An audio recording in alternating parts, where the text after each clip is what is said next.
Présenté par rosetabiblia.com.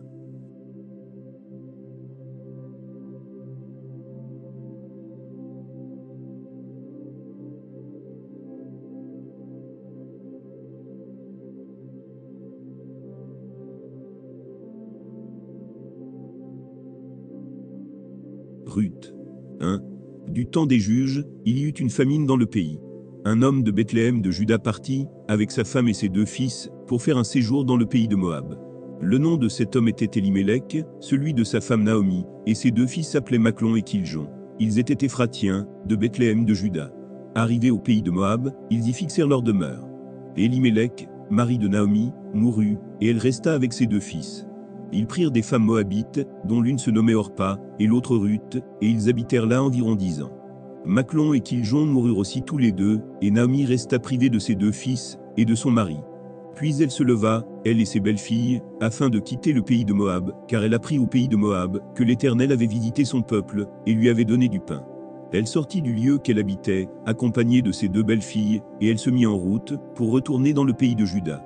Naomi dit alors à ses 2 belles-filles, « Allez, retournez chacune à la maison de sa mère. Que l'Éternel use de bonté envers vous, comme vous l'avez fait envers ceux qui sont morts et envers moi. Que l'Éternel vous fasse trouver à chacune du repos dans la maison d'un mari. » Et elle les baisa. Elles élevèrent la voix, et pleurèrent. Et elles lui dirent, « Non, nous irons avec toi vers ton peuple. » Naomi dit, « Retournez, mes filles, pourquoi viendriez-vous avec moi? Ai-je encore dans mon sein des fils qui puissent devenir vos maris? Retournez, mes filles, allez. Je suis trop vieille pour me remarier. Et quand je dirai, j'ai de l'espérance, quand cette nuit même, je serai avec un mari, et que j'enfanterai des fils, attendriez-vous pour cela qu'ils eussent grandi, refuseriez-vous pour cela de vous marier? Non, mes filles, car à cause de vous, je suis dans une grande affliction de ce que la main de l'Éternel s'est étendue contre moi. Et elles élevèrent la voix, et pleurèrent encore. Orpa baisa sa belle-mère, mais Ruth s'attacha à elle. Naomi dit à Ruth, « Voici, ta belle-sœur est retournée vers son peuple, et vers ses dieux. Retourne, comme ta belle-sœur. » Ruth répondit, « Ne me presse pas de te laisser, de retourner loin de toi. Où tu iras j'irai, où tu demeureras je demeurerai. Ton peuple sera mon peuple, et ton Dieu sera mon Dieu. Où tu mourras je mourrai, et j'y serai enterré. Que l'Éternel me traite dans toute sa rigueur, si autre chose, que la mort vient me séparer de toi. » Naomi, la voyant décidée à aller avec elle, cessa ses instances. Elles firent ensemble le voyage, jusqu'à leur arrivée à Bethléem. Et lorsqu'elles entrèrent dans Bethléem, toute la ville fut émue à cause d'elles, et les femmes disaient, « Est-ce la Naomi ?» Elle leur dit, « Ne m'appelez pas Naomi, appelez-moi Mara, car le Tout-Puissant m'a rempli d'amertume. J'étais dans l'abondance à mon départ, et l'Éternel me ramène les mains vides. Pourquoi m'appelleriez-vous Naomi, après que l'Éternel s'est prononcé contre moi, et que le Tout-Puissant m'a affligé ?» Ainsi revinrent du pays de Moab Naomi, et sa belle-fille, Ruth la Moabite. Elles arrivèrent à Bethléem au commencement de la moisson des orges. Ruth. 2. Naomi avait un parent de son mari. C'était un homme puissant et riche, de la famille d'Élimélec, et qui se nommait Boa. Ruth la Moabite dit à Naomi, « Laisse-moi, je te prie, aller glaner des épis dans le champ de celui aux yeux duquel je trouverai grâce. » Elle lui répondit, « Va, ma fille. » Elle alla glaner dans un champ, derrière les moissonneurs. Et il se trouva par hasard que la pièce de terre appartenait à Boa, qui était de la famille d'Élimélec. Et voici, Boa vint de Bethléem, et il dit aux moissonneurs, « Que l'Éternel soit avec vous. » Ils lui répondirent, « Que l'Éternel te bénisse. » Et Boa dit à son serviteur chargé de surveiller les moissonneurs, « À qui est cette jeune femme ?» Le serviteur chargé de surveiller les moissonneurs répondit, « C'est une jeune femme moabite, qui est revenue avec Naomi du pays de Moab. » Elle a dit, « Permettez-moi de glaner, et de ramasser des épis entre les gerbes, derrière les moissonneurs. » Et depuis ce matin qu'elle est venue, elle a été debout jusqu'à présent, et ne s'est reposée qu'un moment dans la maison. Boa dit à Ruth, « Écoute, ma fille, ne va pas glaner dans un autre champ. Ne t'éloigne pas d'ici, et reste avec mes servantes. Regarde où l'on moissonne dans le champ, et va après elles. J'ai défendu à mes serviteurs de te toucher. Et quand tu auras soif, tu iras au vase, et tu boiras de ce que les serviteurs auront puisé. » Alors elle tomba sur sa face, et se prosterna contre terre, et elle lui dit, « Comment ai-je trouvé grâce à tes yeux, pour que tu t'intéresses à moi qui suis une étrangère ?» Boa lui répondit, « On m'a rapporté tout ce que tu as fait pour ta belle-mère depuis la mort de ton mari, et comment tu as quitté ton père et ta mère et le pays de ta naissance, pour aller vers un peuple que tu ne connaissais point auparavant. Que l'Éternel te rende ce que tu as fait, et que ta récompense soit entière de la part de l'Éternel, le Dieu d'Israël, sous les ailes duquel tu es venu te réfugier. » Et elle dit, « Oh, que je trouve grâce à tes yeux, mon Seigneur. car tu m'as consolé, et tu as parlé au cœur de ta servante. Et pourtant je ne suis pas, moi, comme l'une de tes servantes. Au moment du repas, Boaz dit à Ruth, approche, mange du pain, et trempe ton morceau dans le vinaigre. Elle s'assit à côté des moissonneurs. On lui donna du grain rôti, elle mangea et se rassasia, et elle garda le reste. Puis elle se leva pour glaner. Boaz donna cet ordre à ses serviteurs, qu'elle glane aussi entre les gerbes, et ne l'inquiétez pas, et même vous ôterez pour elle des gerbes quelques épis, que vous la laisserez glaner, sans lui faire de reproche. Elle glana dans le champ jusqu'au soir, et elle bâtit ce qu'elle avait glané. Il y eut environ un épha d'orge. Elle l'emporta et rentra dans la ville, et sa belle-mère vit ce qu'elle avait glané. Elle sortit aussi les restes de son repas, et les lui donna. Sa belle-mère lui dit, où as-tu glané aujourd'hui, et où as-tu travaillé? Béni soit celui qui s'est intéressé à toi. Et Ruth fit connaître à sa belle-mère, chez qui elle avait travaillé. L'homme chez qui j'ai travaillé aujourd'hui, dit-elle, s'appelle Boaz. Naomi dit à sa belle-fille, qu'il soit béni de l'Éternel, qui se montre miséricordieux pour les vivants, comme il le fut pour ceux qui sont morts. Cet homme est notre parent, lui dit encore Naomi, il est de ceux qui ont sur nous droit de rachat. Ruth la Moabite ajouta, il m'a dit aussi, reste avec mes serviteurs, jusqu'à ce qu'ils aient achevé toute ma moisson. Et Naomi dit à Ruth, sa belle-fille, il est bon, ma fille, que tu sortes avec ses servantes, et qu'on ne te rencontre pas dans un autre champ. Elle resta donc avec les servantes de Boaz, pour glaner, jusqu'à la fin de la moisson des orges, et de la moisson du froment. Et elle demeurait avec sa belle-mère. Ruth. 3. Naomi, sa belle-mère, lui dit, ma fille, je voudrais assurer ton repos, afin que tu fusses heureuse.